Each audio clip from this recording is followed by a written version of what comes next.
Today's episode is brought to you by Mazars. SoundCartel.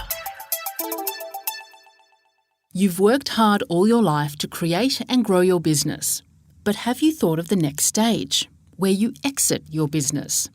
How do you set it up to get the best price? How do you know what it's even worth? From SoundCartel, I'm Nicole Goodman, and this is Business Essentials Daily.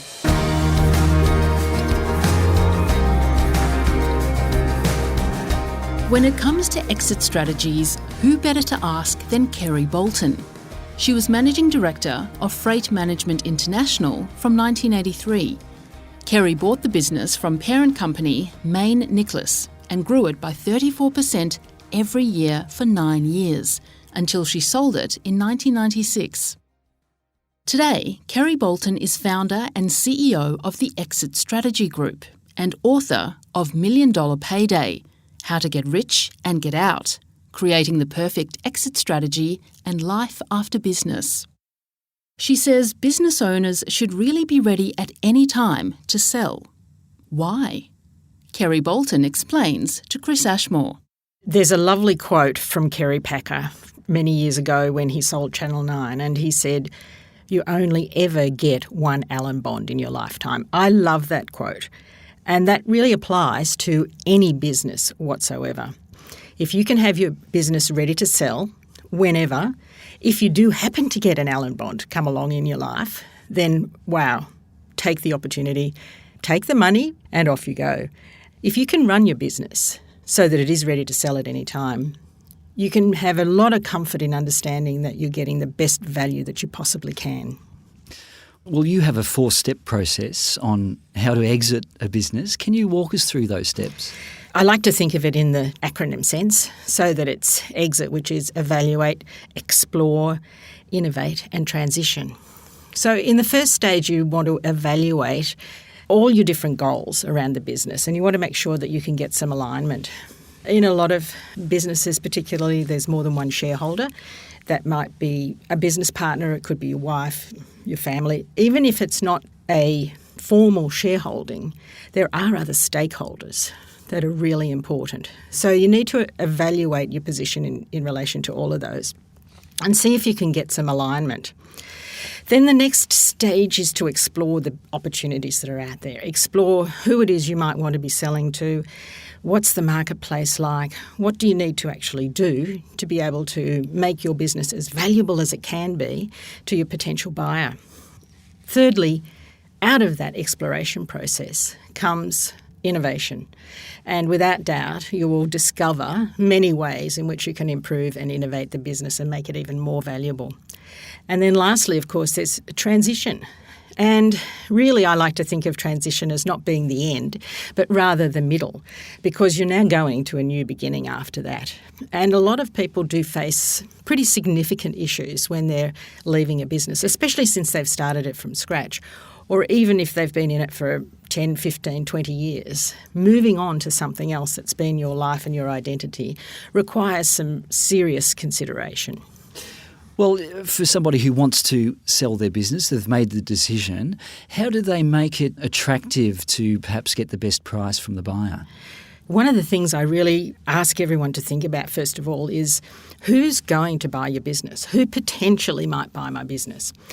And when you've given that some thought and some brainstorming and worked out who it could possibly be, you can then position your business to be as attractive as possible to that buyer. So there are several key drivers for business value. The main ones that everyone would be looking for will be simply your financials. Obviously looking at your financial performance to understand how well the business has been going over the last 3 years minimum. And a lot of business owners have tended to use their businesses to fund their lifestyle. And so it's important, this is about giving yourself enough time, it's important to make sure that you get those financials cleaned up, so to speak, and structurally looking as good as they possibly can, and that you can see some future growth as far as the business is concerned, which actually is the next really key issue, looking at the growth potential. So if you have specifically thought about who you're targeting, you're treating them like they're your best customer that you could possibly have, then you want to be able to position your business to show the growth potential that there is in that particular marketplace. The third thing would be any risk that there might be in terms of over-reliance on either a customer or a supplier or even a key staff member. If that exists, then look at ways to be able to mitigate that. Put something in place to be able to minimise it as much as possible. That's a discount that a buyer will actually apply. Cash, of course, cash flow. Does your business use cash or does it create cash? The more cash a potential buyer has to put into a business, then the less that they're likely to pay for it. Even though you might have a good, strong, profitable business, if you actually haven't managed your cash flow for sale, then you are going to create a discount as far as any future buyer is concerned.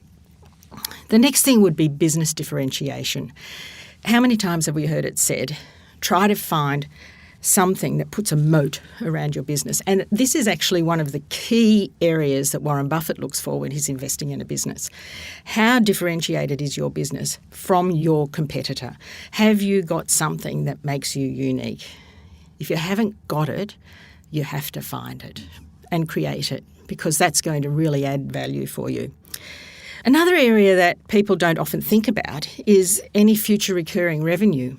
Have you been able to think about ways that can improve your business by creating future recurring revenue with, say, maintenance contracts, ongoing service agreements, subscriptions of some sort? Business Essentials subscriptions are a perfect example. So really thinking about how you can do that. Future value of contracts is really important, and future recurring revenue. Customer satisfaction. Who needs a dissatisfied customer? Well, occasionally that's good because it keeps us on our toes. But customer satisfaction is really important. And if you go out and measure your Net Promoter Score, which is a metric that's used often these days in business acquisitions, particularly larger businesses, I'm sure everyone's found a little pop-up on an online questionnaire which says, how likely are you to recommend us? Well, that's those businesses actually measuring their Net Promoter Score. And lastly, it's key person risk. If your business can run without you or, say, a manager for 3 months, and you can just check the figures occasionally, you can go off on a holiday and, spend time at the beach, so to speak. If you can do that, then you have a great business that's running on autopilot. And that should be your aim. Your aim should be to actually get yourself out of the business and be able to take a decent vacation regularly so the business can run by itself. And what are some of the potential hurdles you need to overcome when selling a business? Clearly, you have confidentiality matters, things that you need to keep to yourself, and it's very important. It will depend on how you run your business as to who you take into your circle when you're going through this process. It could be that buyers will fall over. You may well have 2 or 3, and that's great if you do, but you need to do your due diligence on the buyer as much as the buyer would do their due diligence on your business. Many deals can fall over at the last hurdle where they actually don't have finance. So perhaps some of the others are the length of time that it actually takes. Most people don't realise it's not like real estate. You're not going to run a marketing campaign and sell your business in the next 4 weeks. It just doesn't happen. Or put it this way, it's extremely rare. You'd be looking at probably 12 months before anything might happen. You might have offers on the table even in 3 months, but it can still take up to 12 months to actually go through the process. So keeping your business running is probably the biggest hurdle of all time. There are so many people who think that, oh great, I've got an offer on the table, I'm selling my business. Whew, big sigh of relief and I don't have to do anything else. Biggest mistake of all time. You have to keep running your business and keep growing your business as though nothing was happening. That buyer may well fall over, and if you have just taken your foot off the pedal and everything falls in a heap, you're in trouble. So that's just a few. That was the Exit Strategy Group founder and CEO, Kerry Boulton.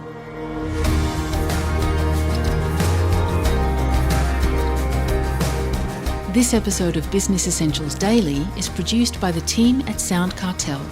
Thanks for listening. I'm Nicole Goodman. We'll bring you more B Daily tomorrow. follow @BE Daily Podcast across social media and head to bedaily.com.au for more from the Business Essentials Daily podcast. SoundCartel. This episode was brought to you by Mazars.